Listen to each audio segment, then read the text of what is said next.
can remember the last time you shaved. No, I don't.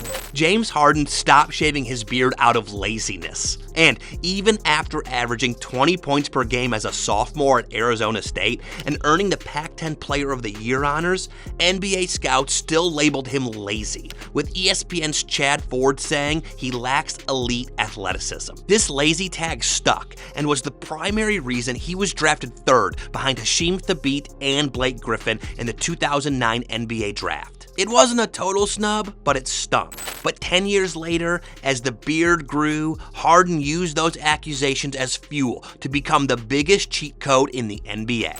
James Harden is changing the way the game is being played. Averaging 36 points per game, recording 57 games with 30-plus points, having a streak of 32 consecutive 30-point games. But you see, many of us did not really understand what we witnessed that season. So, let's rewind a bit to how it all started. Harden's early years in OKC were promising, but restrained. Playing alongside Kevin Durant and Russell Westbrook, he was the third wheel. A Sixth Man of the Year in 2011-2012, averaging 16.8 points per game. While his beard thickened, his role stayed limited. The 2012 Finals against Miami was a gut punch, as Harden averaged 12.4 points per game on 37.5% shooting. Simply put, he was missing in action, and the Thunder fell 4-1. The backlash from media and fans was heavy, and eventually, OKC traded him to Houston over a $4.5 million contract gap. The laziness label stuck.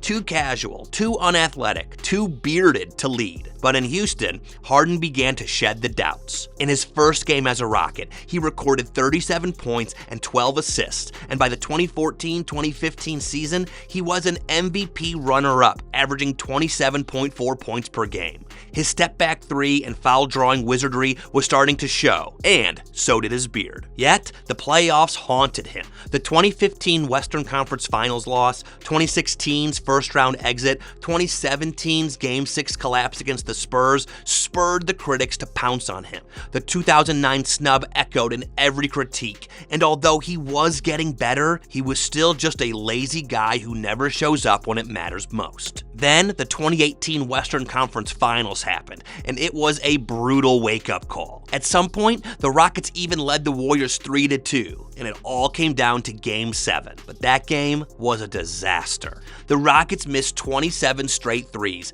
and Harden shot 2 for 13 from deep, and every miss cut deeper.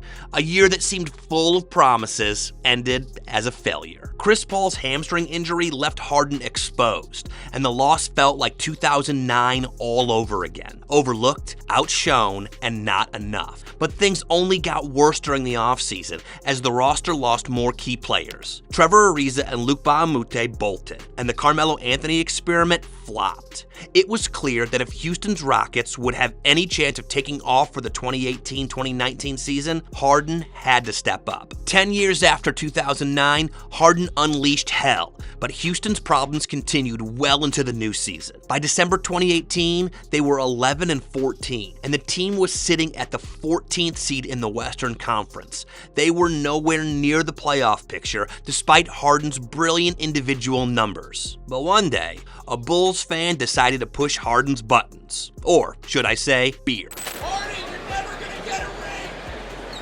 Shave your beard. You look so dumb. That was it. James Harden's cheat code level was finally unlocked. His breakout came on a night against the Lakers. Harden dropped a 50-point triple-double that marked his swagger return. From December 13th, 2018 to February 21st, 2019, Harden scored 30-plus points in 32 straight games, second only to Wilt Chamberlain. He averaged 41 points, 9 rebounds, and 7.3 assists, and he did this all while picking teams apart. Against the Utah Jazz, he dropped 47 points. Then, on Christmas Day versus OKC, he torched them for 41 points. And then, on New Year's Eve, he registered a ridiculous 43-point triple-double against the Cavs. But Harden was just getting started. On January 14th, 2019, against Memphis, which was the NBA's 6th-ranked defense then, Harden dropped 57 points without key teammates like Chris Paul and Clint Capella.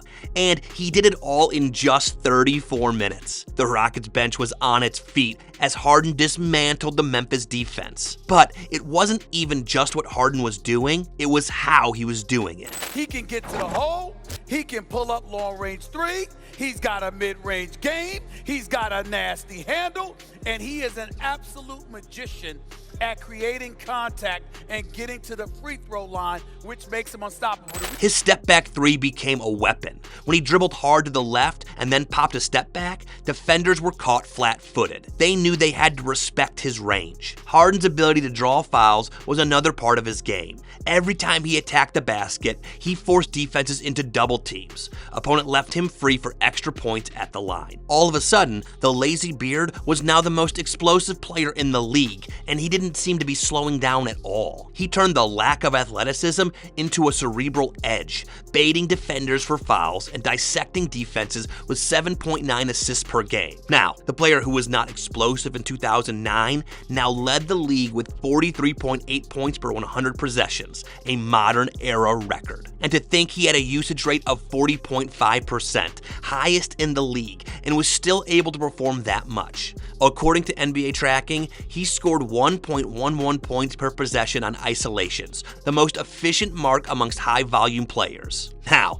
the Beard was on track to begin his unguardable tour. After Harden silenced critics with his 50-point triple-double against the Lakers, he set the tone for what would become the unguardable tour. But one career-defining moment was the matchup against the Warriors, who had ended their championship hopes the previous season. By the end of the first quarter, the Rockets were down by 12, but Harden didn't slow down. He went harder. Harden delivered a 44-point game winner, and that moment sent a message. He was now the go-to guy when it mattered most. In perhaps his most historic night, Harden put up 61 points at MSG. That performance tied Kobe Bryant's record for the most points scored by an opponent at Madison Square Garden. That night, Harden's efficiency was off the charts. He combined his high-scoring night with precise playmaking, and the MSG crowd loved it. Throughout the season, Harden's unguardable step-backs, fall-drawing prowess, and elite playmaking became his trademarks. Teams loaded the paint, sent extra defenders on him, yet he still found a way to score or dish out the ball. He dropped 50-plus 9 times, 60-plus twice,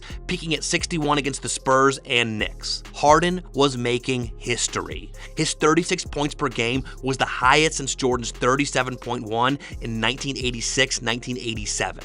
He attempted 13.2 three-point shots per game and made a total of 378 threes. And he did this all on 61.6% true shooting. If they thought he wasn't explosive in 2009, in 2019, he was a supernova. But there was a problem. Harden was the rocket in Houston's offense, and many believed it was going to be a problem for them down the stretch. James Harden, of course, crazy streak this season. What do you think of what he's doing right now? Well, I think I'm not a fan of in terms of winning championships. I don't think that style is ever going to win championships. When asked about it, this is how he responded. I mean, I have to be ball dominant just because we have injuries. You know, we had injuries throughout the course of the year. So, but when we get Chris, you know, in the rhythm, and Eric back, and get our full roster, you know, we got multiple guys that can make plays, multiple guys that can dominate the ball. So, I mean, for right now, he's probably right. You know, this way that we're playing won't happen in the play. Won't get us to where we want to go. But we haven't had a full roster yet, so I'm excited for that to come. Harden had to carry the Rockets for the entire year. Besides the jaw-dropping numbers he was recording offensively, people underrated Harden's overall performance. I mean, this guy averaged 2 steals per game, which was second in the league. Despite this, many people still bought into the bad defender narrative. The Rockets finished the regular season 53-29 and grabbed the 4th seed in the West, all thanks to Harden. During his 30-point stretch, they went 20-12 despite missing key players. Harden was superior on the highlight reel and on paper. He led in nearly every key offensive category. Yet, he lost the MVP race to Giannis Antetokounmpo. Critics and fans alike termed it a robbery. Harden's numbers, efficiency, and impact were off the charts. But despite leading in scoring and advanced metrics, the voters chose Giannis. I mean, what he's done, just the way he's able to score this basketball in the ways we just never seen it like this before. You know what I'm saying? That's why he's getting hate, because we've never seen it like this before. So Harden set his sights on dominating the playoffs. In round 1 against the Utah Jazz, the Rockets dominated. Harden shined, averaging over 35 points per game and orchestrating the offense. The Rockets clinched the series in 5 games. His play forced Utah into constant defensive adjustment, and by the end of the series, the Rockets' victory was a statement that Harden could carry a team through the postseason. But in round 2, the Hardens were up against Harden's nemesis, the Golden State Warriors. This rematch carried the weight of past disappointments, and Houston relied on Harden to carry them through again. The series was tied 2-2 for a while, but after Kevin Durant's exit and Steph Curry's explosive 33-point second half in Game 6, the Rockets faltered. Despite Harden's best efforts, his performances weren't enough to overcome the renewed fire of the Warriors. The loss in that series was bitter, a reminder that even a season as dominant as Harden's couldn't mask the flaws in a team lacking balanced support. In the end, Harden's 2019 had lasting impact on the NBA. His style prompted rule changes and adjustments across the league. Teams started to alter defensive schemes to minimize his space and reduce foul calls. His offensive methods have influenced a new generation of players and reshaped strategic thinking in the NBA. Even without a ring or the MVP award, Harden's influence on modern basketball is undeniable. The very traits that got him snubbed in 2009, perceived laziness, lack of flash,